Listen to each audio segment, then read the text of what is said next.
और आज इस पत्रकार वार्ता में हमारे बीच में हमारे जो नेता प्रतिपक्ष श्री हेमंत कटारे जी, पूर्व विधायक पूर्व मंत्री श्री पीसी शर्मा जी और भी साथी प्रवक्तागण यहाँ पे उपस्थित हैं। मैं अनुरोध करूंगा श्री हेमंत कटारे जी से कि वो पत्रकार वार्ता के जो मुख्य बिंदु है वो आपके साथ करें। सभी पत्रकार बंधुओं का हार्दिक स्वागत है। हमारे सभी पत्रकार हमारे सभी लोगों का साथी एक जल जीवन जो सरकार का अभियान है उसके ऊपर आवेदन कराने की बात करें। मैं बात करूँगा कि 28 तारीख से मध्य प्रदेश की विधानसभा का सेशन चलने वाला है और इस सेशन के चालू होने के पहले एक झूठा आरोप कांग्रेस विधायक का मिश्रा ने लगाया। दो कर्मचारी लड़ लेते हैं, उसको 50 दिया जाता है, FIR कर देती है कि उन्होंने मारा। ये सरासर गलत है। ये किसी तरह से कांग्रेस के विधायकों को प्रदर्शित करना। दूसरा जो एक ऑर्डर निकला है आज तक मैं समझता हूँ किसी विधानसभा ने लिखा होगा कि नारेबाजी नहीं होगी। ये हिटलरशाही है या लोकतंत्र है? लोकतंत्र में नारेबाजी विरोध करना और ये अधिकार है विधायक का मामला। मैं भी विधायक रहा हूँ, लेकिन कभी इस तरह के आदेश किसी भी सरकार से पारित नहीं हुए कि नारेबाजी नहीं होगी और प्रदर्शन नहीं होगी। मेल में जाना, नारेबाजी करना, बाहर विधानसभा के अंदर परिसर के अंदर में नारेबाजी करना, अपनी बात रखना, क्योंकि जो कुछ परोसती है विधानसभा के अंदर भारतीय जनता पार्टी की सरकार वो झूठ और झूठ होता है, सत्य से दूर होता है। कांग्रेस विपक्ष चाहता है कि सत्य बातें वहां पर आए। जब ये नहीं होता है तब नारेबाजी और ये हेमंत भाई के पिताजी कटारे जी जब नेता प्रतिपक्ष थे, मुझे याद है 3 दिन वहां रहे। हम लोग बाहर चाय लेकर आते थे, देते थे और खाना भिजवाते थे अंदर। वो इस तरह के विरोध में अब विरोध को दबाने की जो कोशिश की गई, इसकी हम निंदा करते हैं। मुझे उम्मीद है कि विधानसभा अपना वो आदेश वापस लेगी और जो प्रक्रिया जैसे चलती थी उस चलने देगी। अब मैं हेमंत भाई की बात करना चाहूँगा कि वो अपना विषय पे अपनी बात। धन्यवाद आपकी शर्मा जी। जो प्रेस नोट है वो पहुंच गया है क्या अभी? ये जी विभाग का उसको मैं बड़े व्यापक रूप से आपको बताऊंगा कि कैसे उसको भ्रष्टाचार हो रहा है। उसके आने से पहले एक जो आदरणीय हमारे पीसी शर्मा साहब उन्होंने अभी आपको बताया विधानसभा की कार्य प्रणाली और जो तुगलकी आदेश है उनको लेकर के बताया कैसे लोकतंत्र की हत्या करने का प्रयास कर रहे हैं।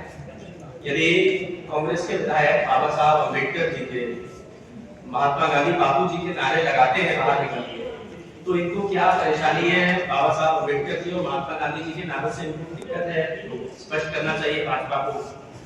यदि हम कोई लोकतांत्रिक प्रदर्शन करते हैं, सांकेतिक विरोध करते हैं, ये हमारा अधिकार है और कॉन्स्टिट्यूशनल राइट हम अपना अगर नहीं उपयोग कर पाएंगे विधानसभा के अंदर जो लॉ मेकिंग बॉडी है, हाईएस्ट बॉडी है प्रदेश की, तो ये सबसे बड़ा दुर्भाग्य होगा। मुझे लगता है इस आदेश को वापस लेना चाहिए। साथ ही में एक फरमान मीडिया के लिए भी जारी किया गया है, तो मुझे पता चला कि मीडिया के लोग भी अब अंदर कवरेज नहीं कर पाएंगे। सिर्फ पोडियम पे कर सकते हैं, ना अंदर गैलरी में कवरेज कर सकते हैं, ना बाहर में बापू जी की प्रतिमा है वहां पे आपको भी बैन लगाया है। तो मैं समझता हूँ ये चौथे स्तंभ की स्वतंत्रता पर एक प्रहार है और आप खुद आत्ममंथन करें क्या ये निर्णय सही है या गलत है। मैं समझता हूँ गलत है। इस निर्णय को वापस हमारे अध्यक्ष महोदय को लेना चाहिए, सीएस को आदेश करना चाहिए और बीजेपी के दबाव में विधानसभा में किसी को भी, चाहे सचिवालय हो चाहे वहां के सर्वोच्च व्यक्ति, काम नहीं करना चाहिए। वो एक न्यूट्रल व्यक्ति होकर के उनको संस्था को चलाना चाहिए। दूसरी बात, तो हमारे वरिष्ठ विधायक है अभय मिश्रा जी, उनके ऊपर कल परसों 2 दिन के अंदर जिस प्रकार से षड्यंत्र रच के एक झूठी FIR दर्ज की गई है, जो आप लोगों ने भी देखी होगी, आरोप लगाया कि 3 महीने की पगार नहीं दी, इस प्रकार का एक मनगढ़ंत आरोप लगाया, जबकि वो ऐसे व्यक्ति हैं जो काफी संपन्न है और मैं समझता हूँ मध्य प्रदेश में हजारों लोगों को रोजगार देने वाले व्यक्ति हैं। अगर यदि उन पे ये आरोप लगता है कि वो एक अपने सर्वेंट को 3 महीने तनख्वाह नहीं दे रहे हैं, तो मैं समझता हूँ ये हास्यास्पद आरोप है। कम से कम उनका तो नहीं सूट करता, ये बीजेपी वाले कर सकते हैं मैं समझता हूँ, क्योंकि उनके पास लेने देने के लिए कोई बिजनेस होता नहीं है, विभागों से भ्रष्टाचार कर कमाते हैं, अपने नौकरों को दे नहीं पाते हैं। परंतु अभय मिश्रा जी के ऊपर ये जो प्रहार किया है, आपको देखना पड़ेगा, इसकी टाइमिंग देखिए आप। जैसे ही विधानसभा का सत्र शुरू होने वाला है, अधिसूचना जारी हो चुकी है और सत्र शुरू होने से 2 दिन पहले झूठी एफआईआर की गई, तो स्पष्ट है कि बीजेपी घबराई हुई है कांग्रेस के विधायकों से। अभय मिश्रा जी बेबाकी से अपने प्रश्न और चीजों को उठाते हैं अंदर सदन में और उन पर दबाव डालने के लिए ये एफआईआर की गई है। और माननीय अध्यक्ष महोदय को ये संज्ञान लेना चाहिए कि पुलिस क्या विधानसभा से बड़ी होगी, अधिसूचना जारी होने के बाद बिना उनकी अनुमति से कैसे इस प्रकार की कार्रवाई हो रही है और विधायकों के अधिकारों का हनन होगा तो उसको संरक्षण कौन देगा। तो मैं समझता हूँ इसका संज्ञान उनको माननीय हाईकोर्ट को भी लेना चाहिए और इस एफआईआर को तत्काल निरस्त करना चाहिए। हम सब लोग इसकी पूरी कांग्रेस पार्टी इसकी निंदा करते हैं। मेरे साथ में हमारे सारे जो अतिथि बैठे हैं, आप सबसे परिचित है, मैं नाम ना बोलते हुए सीधे मैं विषय पे आ जाता हूँ। जो जल जीवन मिशन में भ्रष्टाचार व्याप्त है, उसको लेकर के आज मैं प्रेस वार्ता कर रहा हूँ। ये जो JJM है, JJM का नाम केंद्र सरकार ने रखा है जल जीवन मिशन। ये वहां से मध्य प्रदेश में जब इसका बजट आता है, ये योजना यहाँ पहुंचती है, तब तक इसका नाम हो चुका है जल्दी जल्दी मनी। फटाफट इस योजना के से कैसे पैसा उगाई की जाए, ये JJM मध्य प्रदेश में दूसरे में तब्दील हो चुकी है। कुल जो इसके लिए बजट आवंटित हुआ था वो 30,000 करोड़ रुपए था और जल निगम का अलग से बजट था, वो 60 से 70,000 करोड़ रुपए के आसपास वो अलग है। ये जो पूरा भ्रष्टाचार है, ये कम से कम 10,000 करोड़ रुपए का भ्रष्टाचार है। मैं आपको इसको पूरी जिम्मेदारी से कह रहा हूँ। जो माननीय पूर्व विधायक समृद्धि जी ने आरोप लगाया था 1,000 लगाया था, उसमें 1 जीरो और ऐड कर दे, क्योंकि जब मैं इसकी बारीकी में गया, मैंने इसमें अध्ययन किया, तो ये 10,000 करोड़ रुपए का कम से कम भ्रष्टाचार है। मैं आपको कुछ उदाहरण भी बताऊंगा और उसके तथ्य भी दूंगा। पहले जो ओवरऑल जो योजना में 1-2 कमी है उनको मैं आपको चिन्हित कर देता हूं, उसके बाद मैं उसके अंदर आता हूं। एक तो कोई भी योजना जैसे छोटी सी सड़क भी बनाई जाती है, तो आपने देखा है कि सड़क का ठेका देने से पहले ठेकेदार से उसके मेंटेनेंस का कॉन्ट्रैक्ट किया जाता है कि अगले 5 साल 10 साल इसका मेंटेनेंस ठेकेदार करेगा। लेकिन मध्य प्रदेश में कोई भी मेंटेनेंस का क्लॉज अभी तक नहीं डाला है, जबकि उत्तर प्रदेश में बाकायदा क्लॉज है, 10 साल का मेंटेनेंस का क्लॉज है। मध्य प्रदेश में जो काम चल रहे हैं इसमें मेंटेनेंस का कोई क्लॉज नहीं है। ठेकेदार भ्रष्टाचार करे, उसके बाद चला जाए और मेंटेनेंस के नाम पर एक अलग से उगाई फिर से शुरू करेंगे, क्योंकि इनको पैसा कमाना है। देखिए PHE विभाग को आप समझिएगा, PHE विभाग वो विभाग है जिसके पास कोई पैसा का बजट का एलोकेशन आज से कुछ समय पहले तक नहीं होता था, JJM के पहले तक। इनके पास दो ही काम रहते थे, खनन के, या तो कुएं खोदो या हैंडपंप खोदो या इनको सुधारो या छोटी मोटी पाइपलाइन के काम रहते थे। अचानक से 30,000 करोड़ रुपए का जब बजट आया तो ये लोग थोड़ा सा बौखला से गए। जैसे किसी भूखे के आगे थाली रख दो तो वो क्या करेगा, खाना खाएगा नहीं, वो खाने पे झपट्टा मारेगा। वो झपट्टा मारेगा तो खाना उसके मुंह में नहीं जाएगा, पूरा बर्बाद होगा। वही इस योजना के साथ आ रहा है। PHE विभाग को समझ ही नहीं आया, वो जीरो ही नहीं गिन पाया आज तक इसमें कितने जीरो है इस योजना में, कितने करोड़ रुपए हैं। और इतना पैसा देख करके वो सब लोग बौखला गए और सबके लाट टपकने लगी, खासतौर पर बाकी अधिकारी होगी, और वो सब लोग टूट पड़े इसमें भ्रष्टाचार करने के लिए। कैसे भ्रष्टाचार किया अब आप देखिएगा क्रमबद्ध तरीके से। एक तो इसमें ओवरऑल जो फाइनेंशियल मॉडल है वो अभी तक तय नहीं हुआ है। एक कायदा यह है कि केंद्र सरकार देगी 45%, राज्य सरकार देगी, वो बचा हुआ जो 10% है वो ग्रामीण अंशदान के माध्यम से आएगा। जैसे राजस्थान में कांग्रेस की सरकार ने क्या किया है, ये जो 10% है ये राज्य सरकार ने कहा कि ये हम वहन करें और वहन किया, लेकिन मध्य प्रदेश में इसमें कोई गारंटी अभी तक नहीं आई। तो जब 10% की क्लैरिटी नहीं है तो कभी भी प्रोजेक्ट कंप्लीशन ही नहीं हो सकता, और प्रोजेक्ट कंप्लीट नहीं हो सकता। उसके बावजूद कई सारे ऐसे ठेकेदार हैं जिन्होंने प्रोजेक्ट कंप्लीट करके दिखा दिया है और उनकी सिक्योरिटी डिपॉजिट तक रिलीज कर दी और वहां काम मौके पे कुछ हुआ नहीं है, सड़कें खुद नहीं है, नल पहुंचा नहीं है, जल तो छोड़ ही दी थी। अब मैं आपको ये जल्दी जल्दी मनी कैसे इन्होंने बनाया देते हैं उसको मैं आपको क्रम में बताऊंगा। सबसे पहले शुरुआत होती है, कोई प्रोजेक्ट आता है तो डीपीआर से शुरुआत होती है। डीपीआर के लिए इन्होंने बाहर की, आंध्रा की, हैदराबाद की, अलग अलग जगह की बड़ी बड़ी कंसल्टेंसीज हायर करी और उन कंसल्टेंसीज के माध्यम से पहली लूट की योजना बनाई। इन कंसल्टेंसीज को विभाग ने एक मेल करके, ये आप अगर जांच होगी तो निकल आएगा, हर जिले में मेल गया, उस मेल में एक प्रोफार्मा भेज दिया कि इस प्रोफार्मा में आपको वहां के फिगर डालो। गूगल खोलो, गूगल मैप खोलो, गूगल मैप से निकालो जनसंख्या, गूगल में डालो, उससे निकाल के फिगर डालो, निकाल के दे दो, 10,000 रुपए प्रति अप्रूवल लगेंगे। 10,000 रुपए आएंगे, अप्रूव हो जाएंगे। कोई आपको मौके पे जाने की जरूरत नहीं, खाना पूर्ति करो एक दिन में। जबकि 15 दिन का सर्वे होना चाहिए कम से कम के जाए एक एक गांव में, नकदी होनी चाहिए, वहां का डेप्थ देखनी चाहिए, कुछ नहीं हुआ सर। 10,000 रुपए गए एक मेल के माध्यम से और सबको स्वीकृति दे दी गई। और इसमें बाकायदा मेल सर्कुलेट हुआ ईएनसी ऑफिस से, मैं आपको नाम भी बताऊंगा किन किन के द्वारा सर्कुलेट हुआ, और उस मेल में एक प्रोफार्मा डाल दिया। अब क्योंकि डीपीआर ही फर्जी बनी है, इनको पैसा चाहिए था, फटाफट पैसा चाहिए था जल्दी जल्दी, तो जब डीपीआर फर्जी बनाई तो अब आपने देखा होगा आए दिन ये तो रेट रिवीजन हो रहे हैं, ये क्यों हो रहा है? क्योंकि डीपीआर फर्जी बनी थी। उस समय पे ये अनुमान ही नहीं लगाया गया कि लागत राशि कितनी होगी, और उसका परिणाम ये निकला कि आज एक भी जिला ऐसा नहीं है जहां पे रेट रिवीजन नहीं हुए। और रेट रिवीजन कितने? 100%, 150%, 200%, और सबसे अधिक 265% तक सिंगरौली में गया है, जो बीएचई मंत्री जी का प्रभार जिला है। खास बात मैं आपको 3 नाम बताऊंगा जो पूरा ये जो नेटवर्क था भ्रष्टाचार का उगाही करने का, ये कौन कौन लोग थे। सबसे मेन कड़ी है आलोक अग्रवाल, आप ये नाम नोट कर लीजिएगा क्योंकि आगे ना पीछे लोगों को जेल जाना पड़ेगा। आलोक अग्रवाल ये नोडल ऑफिसर बनाया गया, एक महेंद्र खड़े है और एक व्यक्ति है ईएनसी जो रहे थे के सोनगढ़िया। इनको ईएनसी से जब ये हट गए, रिटायर हो गए और वहां पे रेगुलर लोग होते हुए भी इनको पुनः कॉन्ट्रैक्ट पे लेकर के, चार्ज लेकर के ईएनसी बनाया, और संविदा पे लाए हुए व्यक्ति पे, कॉन्ट्रैक्चुअल व्यक्ति को सारे वित्तीय भार भी दे दिए जो कि नहीं देने चाहिए, क्योंकि वो आपके ठेके का है। कॉन्ट्रैक्ट मतलब ठेका, ठेके पे आए हुआ एक तो विभाग का प्रमुख ठेके पे है, पहली चीज पूरा विभाग हो गया ठेके पे, और दूसरा ठेके पे आए हुए व्यक्ति को सारे वित्तीय प्रभार दे दिए। ये बहुत बड़ा फाइनेंशियल फ्रॉड है, क्योंकि इनको सारी गड़बड़ी कैसे करनी है विभाग के अंदर, पूरा ये सिस्टम को जानते हैं, सालों से बैठे हुए और कहां-कहां पैसे किस किस के माध्यम से लेके पहुंचाने हैं। तो आलोक अग्रवाल पूरा कलेक्शन एजेंट है, ये हर जिले से कलेक्ट करते हैं।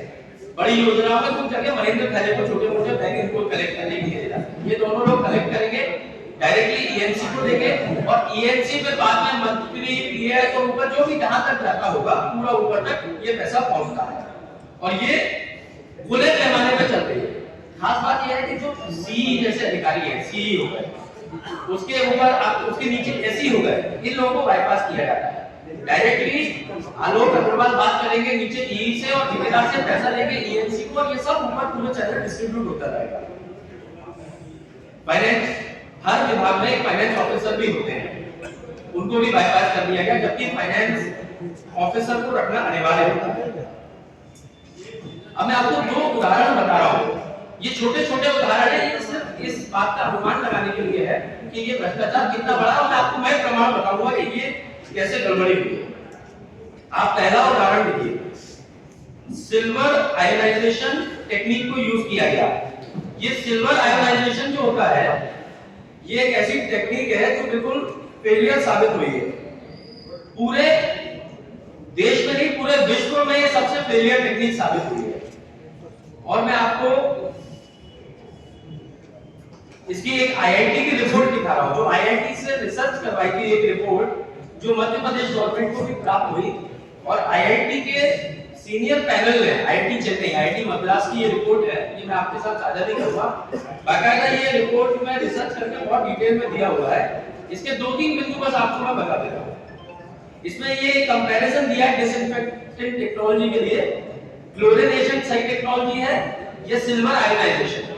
तो इसमें जो महत्वपूर्ण बात है वो ये है कि पूरे विश्व में 1% से भी कम सिल्वर आयनाइजेशन या सिल्वर आयनाइजेशन टेक्निक को यूज किया पूरे विश्व में। भारत में किसी भी राज्य में ये टेक्निक नहीं यूज की जा रही सिवाय मध्य प्रदेश। कोई भी राज्य ऐसा नहीं, ये आईआईटी की रिपोर्ट में है।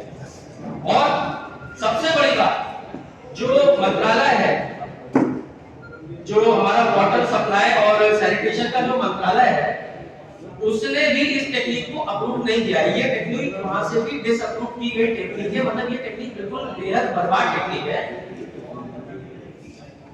अब ये क्यों यूज कर रहे हैं मैं इसको आपको बताना चाहूंगा। इसका कारण क्या है, क्योंकि ऐसी बर्बाद चीजें ये हमारे मध्य प्रदेश में लोगों को क्यों दी जा रही है। देखिए, जब आप कोई भी गूगल पे, आपके पास मोबाइल, आप गूगल पे लिखिएगा सिल्वर आयनाइजेशन सैम्पो कंपनी का, आप लिख के लिखिएगा, इसका रेट आपको दिखाई देगा 5000 रुपए। खूब अगर ऊपर नीचे लिखेंगे कोई 8000 हो सकता है, 10000 हो सकता है, 4000 से लेके 10-12,000 ये इसका रेट है। कोई भी आप गूगल पे चेक कर सकते हैं। इस प्रोडक्ट को पहले तो पूरे प्रदेश में अनिवार्य कर दिया, और अनिवार्य करने के बाद कितने रुपए में लगाया गया? 1 लाख रुपए से लेके 1.5 लाख रुपए में हर जगह लगाया गया। अनिवार्य करने का कारण यह था कि जब ये अनिवार्य हो जाएगा तो सबको लगाना पड़ेगा अपनी अपनी योजना में, और 5000 रुपए की चीज 1.5 लाख रुपए तक में लगाई जाएगी। तो आप सोच लीजिए कितने बड़े पैमाने पे एक प्रोडक्ट है, इसे एक छोटा सा, इसका मतलब ये आपके मान लेना इस योजना का ये कुछ है ही नहीं, 1% हिस्सा भी नहीं है। इतना सा प्रोडक्ट है, उसको लगा दिया और इसी में 200 करोड़ रुपए का घोटाला हो गया इसी पे। और ये मैं आईआईटी की रिपोर्ट दे रहा हूं कि ये अप्रूव्ड नहीं है मिनिस्ट्री से। तो उसके बाद इसका इस्तेमाल क्यों किया गया? ये सोनगढ़िया साहब, आलोक अग्रवाल जी ने मिलकर के इसको पूरी जगह आईडीपीआर में अप्रूव करवाया, और जबरदस्ती थोपा गया ये एक प्रोडक्ट है जिससे हमारे मध्य प्रदेश की जनता का कोई भी हित नहीं हो रहा है, सिर्फ भ्रष्टाचार करेंगे। वर्ल्ड हेल्थ ऑर्गेनाइजेशन द्वारा भी ये मान्य नहीं है प्रोडक्ट। दूसरा एक और उदाहरण आपको बताता हूं। दूसरी गड़बड़ी करी पाइपलाइन में।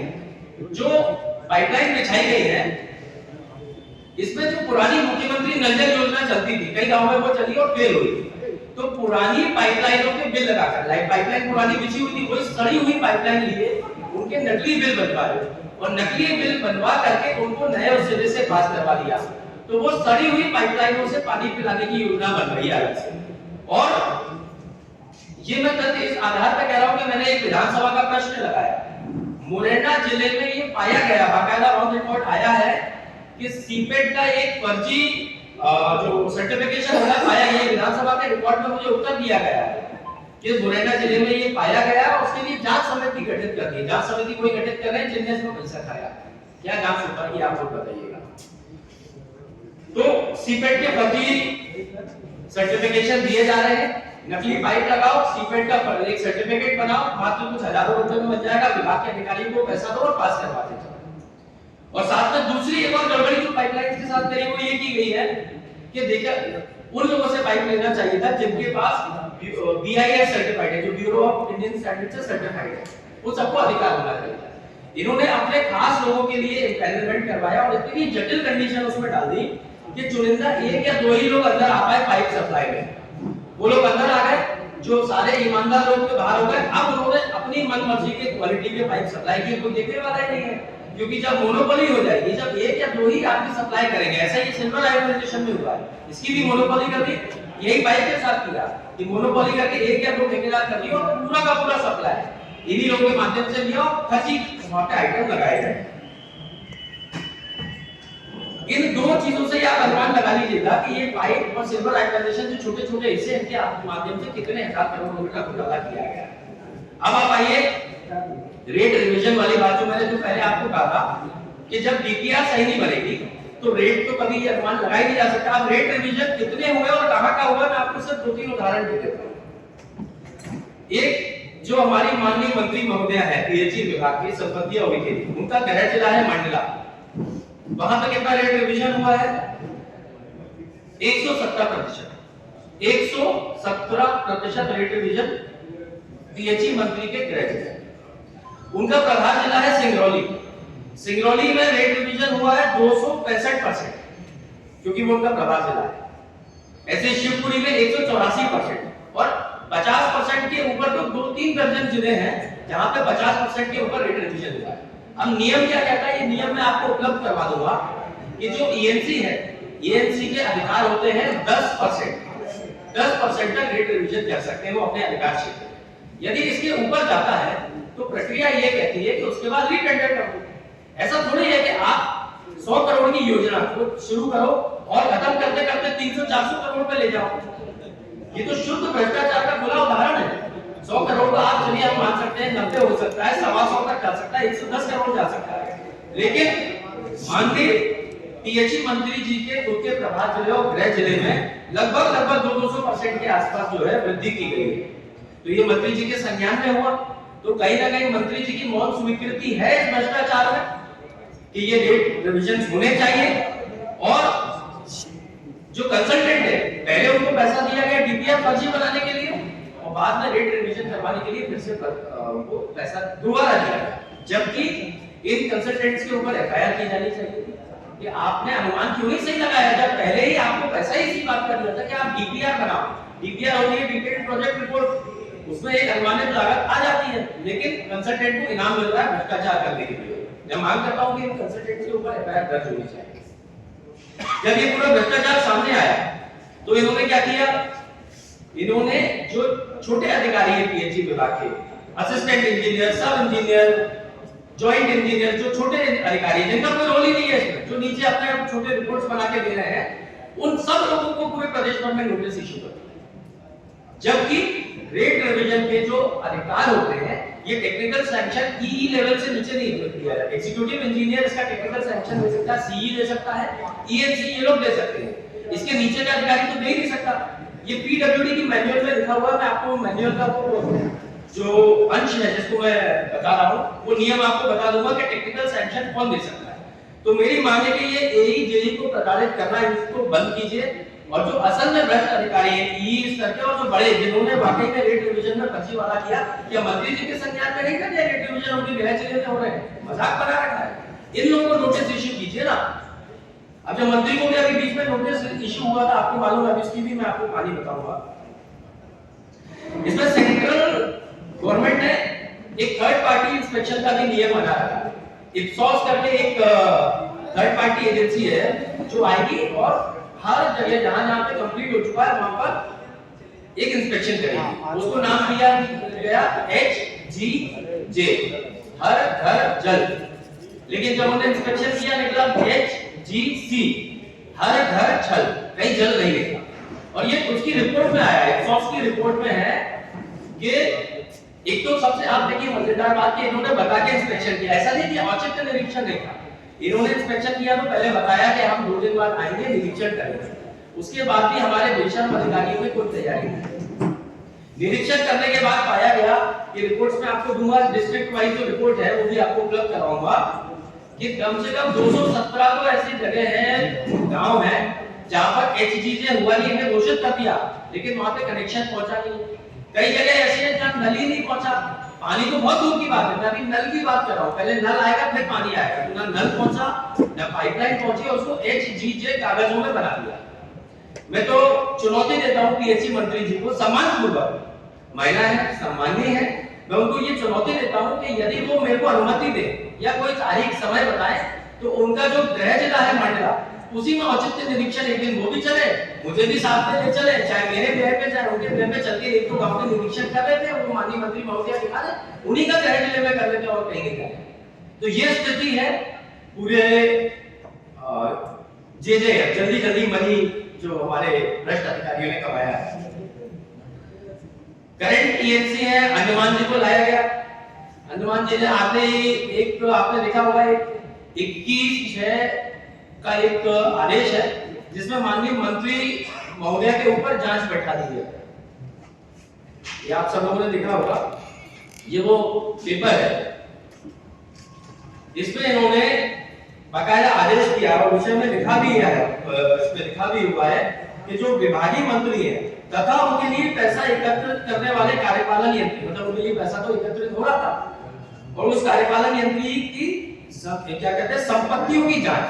अब मैं आपसे ही पूछना चाहता हूं भैया, आप सब लोग इतने बुद्धिजीवी लोग हैं, विषय में लिखा है कि विभागीय मंत्री और उनके लिए पैसा एकत्रित करने वाले अधिकारियों की संपत्तियों की जांच, क्या संपत्तियों की जांच करने का अधिकार पीएचई विभाग के ईएनसी को प्राप्त है संविधान या किसी कानून में? संपत्तियों की जांच पीएचई कर सकती है क्या? सवाल ही नहीं है। लेकिन इन्होंने आप आदेश निकाला है और मैं इसको विधानसभा में पूछना चाहूंगा। अब हनुमान जी तो नहीं बैठेंगे, पर पीएचई मंत्री से पूछूंगा संपत्तियों की जांच पीएचई कब से करने लगी? पता है इसको? सेम डे जांच का आदेश होता है, बवाल मचता है पूरे प्रदेश में और आनंद फानंद में पूरी फाइल को दबा करके शाम को क्लीन चिट भी दे दी जाती है। आप बताइए कैसी जांच हुई है? मैं तो पूछना चाहता हूं अगर जांच हुई तो माननीय मंत्री महोदय का स्टेटमेंट लिया गया होगा, उनका पक्ष तो जाना गया होगा जांच अधिकारी द्वारा, तो वो स्टेटमेंट सार्वजनिक करें मीडिया को कि भाई उनका ये स्टेटमेंट था। अधिकारियों का स्टेटमेंट सार्वजनिक करें, क्या जांच हुई, जांच रिपोर्ट सार्वजनिक की जानी चाहिए, क्योंकि कोई जांच हुई नहीं है, सिर्फ और सिर्फ लिपापोती हुई है। और इस पूरे विषय को मैं विधानसभा में भी उठाऊंगा। ये जो आपने कल देखा होगा, कल पीएचई विभाग में एक पार्टी हुई है, ये सब इस जांच में क्लीन चिट देने की कल पार्टी की गई। नहीं आपको पता हो तो आप जानकारी लीजिएगा, मंत्री महोदय के विरोध के बाद में पार्टी दी गई, पूरे जांच में सबको क्लीन चिट मिल गई। ये एक हिंदी मूवी थी, इसका नाम था नो वन किल्ड जेसिका। उसमें होता है कि जेसिका नाम की महिला मर जाती है लेकिन किसी ने मारा ही नहीं था उसको। ऐसे ही जेजेएम कि इसमें भ्रष्टाचार में डूबे हुए अधिकारियों पूरा विभाग, लेकिन कोई भ्रष्टाचारी है ही नहीं विभाग। ये उसी तर्ज पे किया गया है। और कल जो पार्टी हुई उसमें भी खूब डांस गाना हुआ है, तो ठीक है, खैर वो उनका व्यक्तिगत विषय है, तो उसमें अंदर नहीं जाना चाहता। मैं इस पूरे विषय को माननीय मंत्री महोदय से आशा करूंगा कि इसको विधानसभा के अंदर मेरे को उत्तर देंगे। मेरी इस विषय में मैं बस इसको समराइज करके अपनी मांगे रख देता हूं, जो इसमें मेरी मांग है सरकार से। ये पूरा भ्रष्टाचार मैंने आपको, मैं कागज आपको मैं उपलब्ध करवाऊंगा, कोई भी चीज आपको कम लगती है आप जैसे एक एक तथ्य के कागज दे सकते हैं। मेरी पहली मांग है इसमें कि केंद्र सरकार को इसमें सीबीआई के द्वारा जांच करवानी चाहिए, जैसे अन्य कांग्रेस के राज्यों में तो करवा देते हैं जहां कांग्रेस शासित राज्य है, यहाँ पर सीबीआई के द्वारा जांच करवाई जाए। और वो होनी चाहिए कोर्ट की मॉनिटरिंग में, कोर्ट की देखरेख में, चाहे सुप्रीम कोर्ट हो चाहे हाई कोर्ट की देखरेख में सीबीआई के द्वारा जांच होनी चाहिए और जांच रिपोर्ट सार्वजनिक की जाए। दूसरी मेरी मांग है, जो मंत्री है वर्तमान में विभागीय मंत्री संपत्तियां उनके जी, मैं उनका आदर करता हूं, लेकिन जो आरोप है उन पे उनको स्पष्टीकरण देना पड़ेगा। मैं मांग करता हूं जब तक इन आरोपों में उनको क्लीन चिट नहीं मिल जाती तब तक उनकी बर्खास्तगी की जानी चाहिए और उनके जो जितने भी स्टाफ है उनके ईएनसी, आलोक अग्रवाल, इन सब लोगों की जांच होनी चाहिए, सबको जांच के दायरे में सीबीआई को लेना चाहिए। तीसरी चीज, मैंने इन सबके मोबाइल नंबर लिखे हुए के सोमगढ़ीलाल जी, आलोक अग्रवाल जी, महेंद्र खरे जी, इन सबके मोबाइल नंबर दिए हुए, इन सबके मोबाइल नंबरों की जांच होनी चाहिए कि इनकी कितनी बार किस हैसियत से एक दूसरे से बात होती थी, कहां होती थी, क्योंकि यही पूरा पैसा कलेक्ट करके विभाग में ऊपर से नीचे तक पहुंचाने का काम करते थे। मैंने इनके मोबाइल नंबर दिए हुए, पहले इनके ऊपर तत्काल एफआईआर भी होनी चाहिए और उसके बाद इनकी जांच मोबाइल नंबरों की होनी चाहिए कि ये कैसे किस अधिकार से पैसा इकट्ठा करते थे और बीच में सारे अधिकारियों को बाईपास करके इस भ्रष्टाचार के चैनल को चला रहे थे। इस जांच के दायरे में पूर्व पीएस, वर्तमान पीएस सबको शामिल करना चाहिए। साथ ही में जो वर्तमान ईएनसी है, जो सुबह जांच बैठाते हैं अंडमान जी, शाम को क्लीन चिट दे देते हैं और सुना है कि ये पूरा मसला उठने के बाद उनको जब हटाने की बारी आई तो काफी बड़े मोटे सौदा करके वो वापस वहां पे बैठ पाए हैं। अब कैसे उन्होंने क्या किया अगर वो वही बता सकते हैं, लेकिन बड़े पैमाने पर उन्होंने अपने अधिकारी मंत्रियों को डील किया जिससे कि वो भरे गए, लेकिन वो हटने वाले थे। मंत्री की जांच एजेंसी कब से बैठाने लगा, पहला प्रश्न ये है, और बैठा दिए तो जांच का निष्कर्ष बताओ। और पीएचई संपत्तियों की जांच कैसे किस अधिकार से कर सकती है ये स्पष्ट होना चाहिए। तो मेरी यही मांग है, इस पूरे प्रकरण की बड़ी जांच होनी चाहिए। मैंने आपको जो प्रमाण दिए हैं इसके अलावा और भी प्रमाणों के साथ मैं इसको विधानसभा के अंदर उठाऊंगा, आपके समक्ष भी उठाऊंगा और जितनी मैंने बात कही है हर एक चीज का तथ्य मैं आपको दूंगा। अब यदि किसी भी जी आदरणीय पीसी शर्मा जी इसमें थोड़ा सा सरकार द्वारा मध्य प्रदेश राज्य के जल जीवन मिशन में दिए गए 30,000 करोड़ रुपए के व्यय की जांच करने तथा लोक स्वास्थ्य यात्री विभाग के विभागीय मंत्री तथा उनके लिए पैसा है, मतलब पैसा तो एकत्रित हुआ और यह बात आई थी कि 1,000 करोड़ रुपए उनको झटके करके ये डिपार्टमेंट, इसमें स्टेटमेंट आया था मुख्यमंत्री जी का कि ये मुख्य अभियंता इनका मामला नहीं है, हमारा मामला। ये मुख्यमंत्री का स्टेटमेंट ही हमारा मामला है। तो उनने वो मामला देखा कि नहीं देखा मुख्यमंत्री जी ने, विधानसभा यहाँ पे आ रही है। और दूसरा एक जो बात की अभी कि संविदा पे अपॉइंट किया सुमेरिया को रिटायर होने के बाद जितने डिपार्टमेंटों के वो हैं कॉर्पोरेशन या पीडब्ल्यू के अलग लोग, ये सब ने संविदा जो रिटायर हो गया, जिसको सब मालूम है कि कैसे क्या करना है, कैसे पैसा उगाया जाएगा, वो सब संविदा वाले ही बने। किसी भी डिपार्टमेंट को